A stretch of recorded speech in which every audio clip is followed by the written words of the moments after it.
சரவண பவ. வேல் இருக்க வினை இல்லை, மயில் இருக்க பயமும் இல்லை. உனக்குள்ள எந்த பிரச்சனையும் அந்நியர் கண்களுக்கு தெரியாமல் இருக்கட்டும். உன்னை புத்துணர்வு படுத்து. நான் ஒரு முறை தந்த வாக்குறுதியை மறுமுறை திருத்த மாட்டேன். சொன்னால் சொன்னதுதான். நீ ஜெயிக்கப் போகிறாய் குழந்தையே. உன் பிரச்சனைகள் அனைத்தும் தீரப்போகிறது. உன் வாழ்வு மீண்டும் திரும்பும் என்று ஒரு முறை சொன்னேன் அல்லவா? அதையே மீண்டும் சொல்வேனே தவிர ஒருபோதும் மாற்றி சொல்ல மாட்டேன். நான் பொறுமையாக இரு என்று சொல்வதை நீ கொஞ்சம் புரிந்து கொள். பொறுமை என்பதை சோம்பேறித்தனம் என எண்ணி விடாதே. சோம்பல் உள்ளவர்கள் எதை விரும்பினாலும் கிடைக்காது. எச்சரிக்கையாக இருந்து நடை போடுவதும், அக்கம் பக்கத்து விஷயங்களை கவனித்து அதற்கேற்ப உன்னை உற்சாகத்தோடு தயார்படுத்தி கொள்ள அமைதி காப்பதே பொறுமை. நான் என் பிள்ளைகளுக்காகவும் பிள்ளைகளின் பிள்ளைகளுக்காகவும் அவர்களின் உடைமைகளுக்காகவும் நியமிக்கப்பட்டிருக்கின்ற காவலாளி. அவர்கள் நலனை மட்டுமே நாடுகிற நண்பன் நான். என்னை மீறி எதுவும் உன்னை சேதப்படுத்தாது. பயப்படாதே, நீ கலங்காதே. நாம் 9 வார விரதம் இருக்கலாமா, சப்தாகம் செய்யலாமா, நேர்ந்து கொள்ளலாமா, என் தந்தையை போய் சென்று பார்த்து வரலாமா, என்ன செய்தால் என் கஷ்டம் தீரும் என்று நீ யோசிக்கவே வேண்டாம். நீ எதையும் செய்ய தேவையில்லை. உன் தாயான உன் தந்தையான என்னை உற்று பார்த்து கொண்டு இருந்தால் போதும். நான் உனக்கு நல்லதொரு வாழ்வை தருவேன். வறுமையிலிருந்தும் பிரச்சனை போன்றவற்றிலிருந்தும் உன்னை நான் நிச்சயமாக மீட்டு விடுவேன். நல்லவர்கள் சோதனைக்கு உள்ளாவார்கள், ஆனால் வேதனைப்பட மாட்டார்கள். வாழ்வின் அனுபவங்கள் அவர்களை சிறப்பிக்குமே தவிர கசப்பிக்காது. ஆரம்பத்திலிருந்து கடைசி வரை கஷ்டப்பட்டே வாழ்ந்து செத்தவர்கள் இந்த உலகத்தில் யாருமே கிடையாது. அதே போல பிறந்த தேதியிலிருந்து இறுதி வரை சந்தோஷத்துடனே வாழ்ந்து மடிந்தவர்களும் கிடையாது. கஷ்டப்படுகிறவர்களுக்கு, துன்பம் அனுபவித்தவர்களுக்கு ஆண்டவன் ஒரு நாளும் உதவாமல் போக மாட்டான். எப்பொழுதுமே கஷ்டப்படட்டும் என்று யாரையும் ஆண்டவன் அப்படியே விட்டுவிடவும் மாட்டான். விதிக்கப்பட்ட தடைக்கற்கள் தரும் பாடங்களே போராட்டங்களிலும் மன வலிமை தரும். சோதனைகள் என்பது மனோதிடத்தை அதிகரிக்க உதவும். சில சமயங்களில் அவர் நம்மை கைவிட்டு விட்டாரே என்று தோன்றுகிறது அல்லவா? ஏனென்றால் நாம் அவரை காண முடிவது இல்லை. சோதனை வேளைகளில் நாம் காண முடியாதவாறு அவர் நம்மோடே இருக்கின்றார். அவருடைய கண்கள் எப்போதும் நம்மை நோக்கியே இருக்கின்றது. கடவுளை நம்பு. அவர் நல்லவர்களை ஒருபோதும் கைவிட மாட்டார். நம்பிக்கையோடு காத்திருக்கும் என்னுடைய பக்தி தூய்மையானது. நிச்சயமாக உங்களுடைய அருளால் நான் நினைத்தது நடக்கும். இன்பத்திலும் துன்பத்திலும் என்னை கைப்பிடித்து வழி நடத்துங்கள் அப்பா என்று என்னையே முழுமையாக நம்பி என்னிடம் சரணடைந்து விட்ட உன்னை நான் எப்படி கைவிடுவேன்? நீ நம்பிக்கையோடு இரு. நல்லதே நடக்கப் போகிறது. உனக்கு இனி ஒவ்வொன்றாக நல்லது நடக்கத் தொடங்கப் போகிறது. நல்லது மட்டுமே நடக்கப் போகிறது. நீ பட்ட துன்பங்கள் அனைத்தும் உனக்கு முடிந்துவிட்டது என் குழந்தையே. உன் தந்தையான என்னை நம்பு. ஒரு இடத்தில் 1000 பசுக்கள் இருக்கின்றன. தன் தாயை தேடி வரும் ஒரு கன்று அந்த 1000 பசுக்களில் தன் தாயை சில நொடிகளில் கண்டுபிடித்து அதனிடம் சேர்த்து விடுகிறது. அதே போல ஒருவன் செய்யும் வினையின் பயனானது அவன் எங்கிருந்தாலும் அவனை கண்டுபிடித்து அவனை சென்றடைந்துவிடும். வினையை விதைத்துவிட்டு அறுவடை காலத்தில் சாமர்த்தியமாக வெளியூர் சென்று விட்டாலும் வினையிடமிருந்து யாரும் தப்ப முடியாது. வினையை விதைத்தால் வினையை அறுவடை செய்தே ஆக வேண்டும். உப்பை தின்றவன் தண்ணீர் குடித்தே ஆக வேண்டும். நாம் அனைவரும் நன்மை செய்கிறோமோ தீமை செய்கிறோமோ என்று இறைவன் கண்காணிப்பு கேமரா வைத்துக்கொண்டு பார்ப்பது இல்லை. நீ என்ன வேண்டுமானாலும் செய்து கொள் என்று நமக்கு பூரண சுதந்திரத்தை கொடுத்து விட்டான். ஆனால் உன் செயலின் பலனை நீதான் அனுபவிக்க வேண்டும் என்ற நியதியையும் அழுத்தமாக வைத்துவிட்டான். நீ உன்னுடைய பையில் நல்ல பழங்களை போடுகிறாயா அல்லது சருகுகளையும் அழுகிய பழங்களையும் போடுகிறாயா என்று யாருமே கண்காணிப்பது இல்லை. ஆனால் நீ சேகரித்ததை நீதான் சாப்பிட வேண்டும் என்பதை மட்டும் மறந்துவிடாதே. ஐயோ, அக்கிரமம் செய்தவன் நன்றாக இருக்கிறானே என்று ஆண்டவன் மேல் நம்பிக்கை இழக்காதே. அக்கிரமம் செய்பவன் இப்போதுதான் காய்ந்த சருகுகளையும் அழுகிய பழங்களையும் தன் பைக்குள் போட்டு கொண்டு இருக்கிறான். விரைவில் தனிமைச் சிறையில் அவற்றை உண்ண வேண்டிய காலம் வரும். அப்போது அவனுக்கு பசியும் மரணமுமே பரிசாக கிடைக்கும். இது மனிதன் இயற்றிய சட்டம் இல்லை, இறைவன் வகுத்த நியதி. இதற்கு விதிவிலக்கு கிடையாது. என் தங்கமே, உன் தொழிலில் நஷ்டத்தை பொருட்படுத்தாதே. உனக்கு இதோ நான் உதவி செய்கின்றேன். என்னவெல்லாமோ செய்து பார்க்கிறேன்.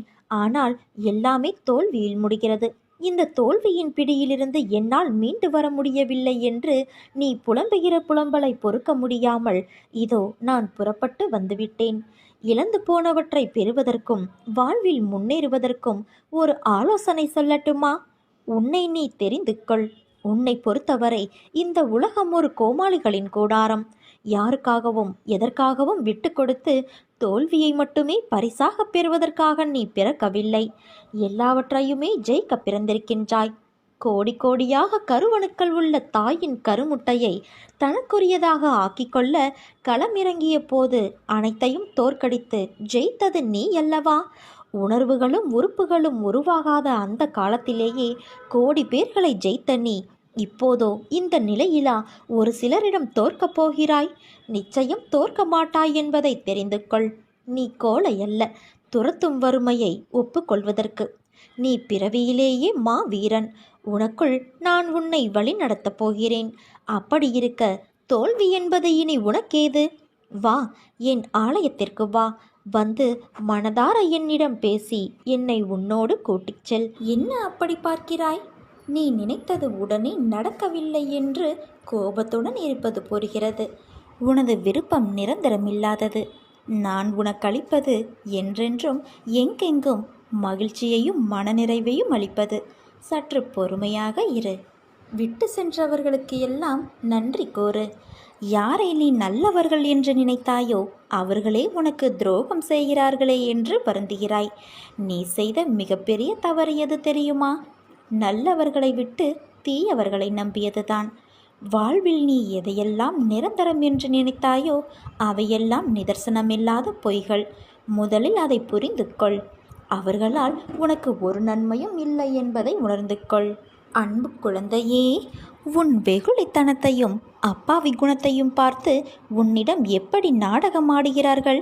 ஆனாலும் இன்னும் அவர்களுக்காக வருந்துவதை பார்த்து நான் கண்கலங்காத நாளே இல்லை. போனது போகட்டும். இனி உன்னை நான் அப்படி விட மாட்டேன். யாராவது உன்னை ஒதுக்கி வைத்தால் கவலைப்படாதே. உன்னை எந்த தூரத்தில் வைக்கிறார்களோ அந்த தூரத்தில் வாழ கற்றுக்கொள். அதனால் ஒரு நஷ்டமும் இல்லை. உன்னோடு தான் உன் சாய்தேவா நான் இருக்கிறேனே, அது போதாதா உனக்கு? தர்மத்தின் வாழ்வுதனை சூது கவ்வும். இறுதியில் தர்மமே வெல்லும். நீ கவலைப்படாதே. உன்னுடன் உன் சாய்தேவா நான் இருக்கிறேன். அன்பு குழந்தையே, நான் பலமுறை எச்சரிக்கை செய்த விஷயத்தையே திரும்பவும் நினைவுபடுத்துகிறேன். உன் கவலைகளுக்கான மூல காரணம் யாரிடமும் நீ அதிக உரிமையுடன் பழகுவதுதான். எதிலும் சற்று இடைவெளி விட்டு பழகினால் எந்த துன்பத்திற்கும் இடமில்லை. இப்பொழுது அது அடுத்தவர்கள் உன்னை துன்படுத்தி ரசிக்கின்ற நிலையில் கொண்டு போய்விட்டுள்ளது. சரி, நடந்தது நடந்துவிட்டது. இனி ஜாக்கிரதையாக நடந்து கொள். நான் உனக்கு கூறிய அறிவுரையின்படி உன்னை கஷ்டப்படுத்துபவர்களை பதிலுக்கு கஷ்டப்படுத்தாதே. ஆனால் உன் சுயமரியாதையை இழந்து நீ அமைதியாக இரு என்று நான் சொல்ல மாட்டேன். உன்னிடம் எந்த தவறும் இல்லை என்றாலும் எனக்காக நீ பொறுத்தது போதும். பொங்கி எழு என்றும் நான் சொல்லவில்லை. துஷ்டனை கண்டால் தூர விலகு என்ற பழமொழியை கேட்டிருக்கிறாயா? இப்போது அதை செய். இனி எந்த நட்பையோ உறவையோ என் அனுமதியின்றி நீ ஏற்கக்கூடாது. இது நான் உனக்கு இடும் கட்டளை. உன்னுடைய சந்தோஷம் என் நாமத்தை ஜபிப்பதிலும் என்னையே நினைத்து கொண்டிருப்பதிலும் தான் இருக்கிறது. அதற்கு தடையாக இருப்பவர்களை உதறி தள்ளிவிட்டு நீ என்னை நோக்கிய பாதையில் பயணம் செய். நான் உன்னிடம் வரும்போது உன்னை பிடித்துள்ள அனைத்து தடைகளும் துன்பங்களும் வழிவிட்டு விலகும். தடுப்பார் யாருமின்றி உன் விருப்பங்கள் யாவும் நிறைவேறி நீ நிலையான மகிழ்ச்சியில் திளைப்பாய். அந்த நாள் மிக மிக அருகில் என்பதை உணர்ந்து கொள். உனக்காக நான் புதிய கதவை திறந்து உள்ளேன். இனி உன் வாழ்நாள் முழுவதும் பயம் வேண்டாம். யார் கைவிட்ட போதிலும் என் பக்தனாகிய உன்னை நான் ஒருபோதும் கைவிட மாட்டேன். நீ எங்கு சென்றாலும் உன்னுடனே நான் உன் சாய்தேவாயிருப்பேன். நீ நம்பிக்கையோடு இரு என் தங்கமே. நீ எதற்காக நான் தனிமையில் இருக்கிறேன் என்று தவித்து கொண்டு இருக்கிறாய்? ஏன் நான் உன்னுடன் இல்லையா? என் பிள்ளைகள் எந்த சூழ்நிலைகளையும் சந்திக்க தயாராகிவிட்டால் போதும். அனைத்து கர்மாக்களையும் சந்திக்க அப்பா நான் தயாராக இருக்கிறேன். தனிமையில்தான் நீ என்னை உணர முடியும். என்னை உணர்ந்துவிட்டால் அனைத்தும் உன் வசமே. இன்று உன் கஷ்டங்களை ஒரு பூவிடம் சொல்லி என் காலடியில் வை, எல்லாம் சரியாகிவிடும். என் மீது நம்பிக்கை வைத்தவர்களை நான் என்றும் கைவிடுவது இல்லை. இயல்பு வாழ்க்கை வேறு, ஆன்மீக வாழ்க்கை என்பது வேறல்ல. அறம் சார்ந்த சத்திய இறை பண்புகளுடனும் மன நிறைவுடனும் இகத்தில் வாழ்ந்து இன்ப துன்பத்தை கடந்தும் இம்மை மறுமை சுழற்சிகளிலிருந்து விடுவித்துக் கொள்வதே ஆன்மீக வாழ்க்கையாகும். வாழ்க்கையில் நிகழும் அனைத்து இன்பமோ துன்பமோ எல்லாம் எப்படி எடுத்துக்கொள்கிறோம் என்பதை பொறுத்துதான் வாழ்க்கையின் நினைவுகள் அமைகிறது.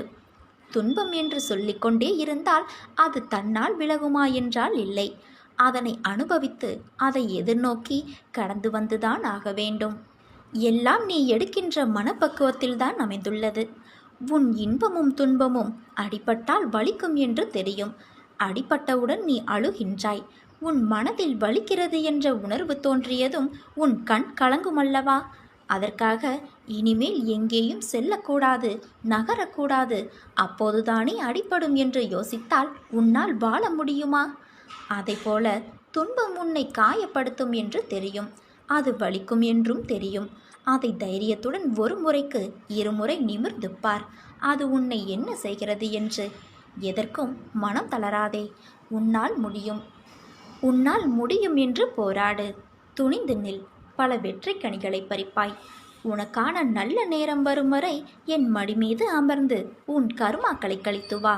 நீ தோள் சாய நான் இருக்கின்றேன். வீணாக கலக்கம் கொள்ளாதே என் கண்மணி. எந்த சூழ்நிலைகளை நீ எதிர்கொண்டாலும் உன் பக்கத்தில் நான் இருக்கிறேன் என்று நினைத்து கொண்டால் உன் சூழ்நிலை உனக்கு சாதகமாக மாறும். உனக்கு வரும் கெட்ட நேரத்தை நான் நல்ல நேரமாக மாற்றி தருவேன். நீ ஏன் எல்லாம் உன் தலையில் வைத்து கொண்டு இருக்கிறாய்? ஏன் உன் அப்பா நான் உன் வலிகளை தாங்க மாட்டேனா? நீ அழும்போது என் மனம் துடிக்கின்ற துடிப்பை என்னால் எந்த வார்த்தைகளில் உன்னிடம் கூறுவது என்று தெரியவில்லை. உன் மனவலி உன் உடம்பில் ஏற்படும் என அனைத்து வலியையும் நீ என் பெயர் சொல்லி என்னால் அதை தாங்க முடியாது, எனக்கும் அதற்கான பலத்தை தாருங்கள் அப்பா என கேட்கிறாய். உன் வலியை நான் தாங்க மாட்டேனா?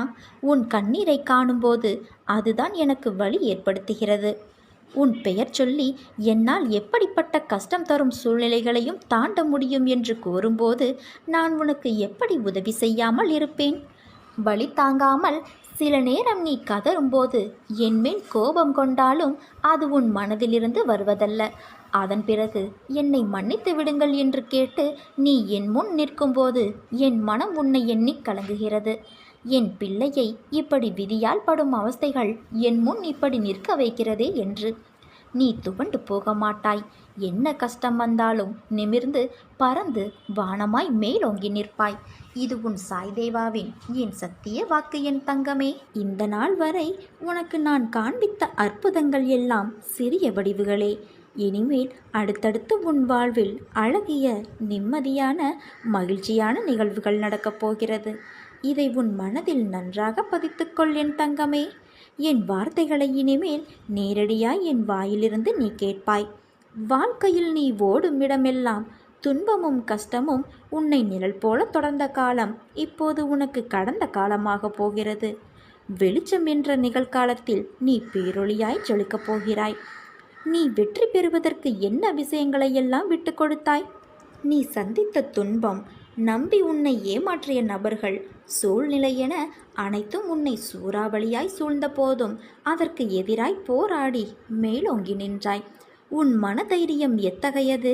மற்றவரின் பேச்சுக்கள் உன்னை அம்பு போன்று காயப்படுத்தினாலும் எழுந்து நின்று நீ நிச்சயம் வெற்றிக்கு பெயர் கொண்ட ஆத்மாதான் நீ. நீ மனதளவில் நொறுங்கி போய் உள்ளாய் என்பதை நான் உன் சாய்தேவா அறிவேன். பாபா எனக்கு எதையும் செய்யவில்லை என நீ கதறி அழுத நாட்கள் முடிந்து போய்விட்டது என் தங்கமே. இனி ஆனந்தமான காலம் உனக்காக காத்திருக்கிறது. இந்த துன்ப நாட்கள் முடிவுக்கு வந்து உனக்கு இன்பம் சேரப்போகிறது. நான் எனது அதிசயத்தை நிகழ்த்துவேன். எனது பிள்ளைகள் கவலைப்படும் போது அதை நிவர்த்தி செய்வது எனது கடமை. மழை வருவதற்கு முன்னர் எப்படி மேகம் கருப்பாய் சூழ்கிறதோ அதே போல இருள் இருக்கும் இடத்தில் ஒரு சின்ன வெளிச்சமும் இருக்கும். அது மெல்ல படர்ந்து பெரிய வெளிச்சமாய் மாறும் நேரம் இது. என்னை நீ நம்புகிறாய் அல்லவா? என் வார்த்தைகளை வேதவாக்காய் நினைத்து செவிமடுத்து எடுக்கிறாய் அல்லவா? அப்படியென்றால் உன்னை நம்பு. உனக்குள்தான் என் ஒலி கேட்கிறது என்று உணர்ந்து அதை செயல் புரிய வைப்பேன் என்று நம்பு. அவநம்பிக்கையை உண்டாக்கும் எந்த செய்திக்கும், அறிகுறிக்கும், தடங்கல்களுக்கும், எந்த பேச்சுக்கும் உனது மனம் இடம் தர வேண்டாம். அனைத்தையும் செய்கிற நான் இருக்கும்போது எல்லாம் விரைவில் சுபமாக நடக்கும் என நினை. நான் அனைத்தையும் உனக்காக விரைவில் மாற்றுவேன், ஏமாற்றுவேன் என நினைக்காதே. என்னிடம் பிரார்த்தனை செய்த பிறகும் பிரச்சனை தீரவில்லை என்றும் இருந்த நிலை அதிகரித்து விட்டது என்றும் அவசரப்பட்டு முடிவு செய்து விடாதே. கால்களில் தைத்துவிட்ட முள்ளானது கடுமையான வேதனையை தரும். இரவு பகலாக உறங்குவதை கூட தடுக்கும். இதை அப்புறப்படுத்த வேண்டுமானால் வேறு ஒரு முள்ளை கொண்டு தைத்த முள்ளை சுற்றி பல முறை குத்த வேண்டியிருக்கும். முள்ளை ஆட்டி பார்க்க வேண்டியிருக்கும். அப்போது வலி உயிர் போவது போல இருக்கும். ஒரே ஒரு முறை குத்திய முள்ளே கொடிய வேதனை தரும்போது அதை எடுக்க பல முறை குத்தப்படுகிற நிலையில் வலி கூடுதலாகும் தானே. ஒரு முள்ளின் வலி உனக்கு பாதிப்பை உண்டாக்கும் என்பதையும், பல முறை குத்துவதால் வருகின்ற வலி அதை நீக்குவதற்காகத்தானே அன்றி காயப்படுத்துவதற்காக அல்ல என நீ உணர்ந்து கொள். கஷ்ட நிவர்த்தி வருவதற்கு முன்னால் அதன் தொல்லை மிகவும் தாங்க முடியாத அளவு தெரியும். பாபா கைவிட்டு விட்டார், இனி யார் காப்பாற்றப் போகிறார்கள் என நினைப்பாய். பயப்படாதே. என் பக்தருக்கு நான் துர்க்கதியை எந்த நிலையிலும் பரிசாக தரமாட்டேன். விரைவில் காப்பாற்றி விடுவேன். என் சொல்படி நடந்தால் உனது வாழ்க்கை சொர்க்கமாக மாறும். நீ சொன்னதெல்லாம் விரைவில் நடக்கும். துன்பத்தின் பிடியிலிருந்து விலகியிருப்பாய். நானும் உனது கடவுளாக இருந்து ஜென்ம ஜென்மமாய் காப்பாற்றுவேன்.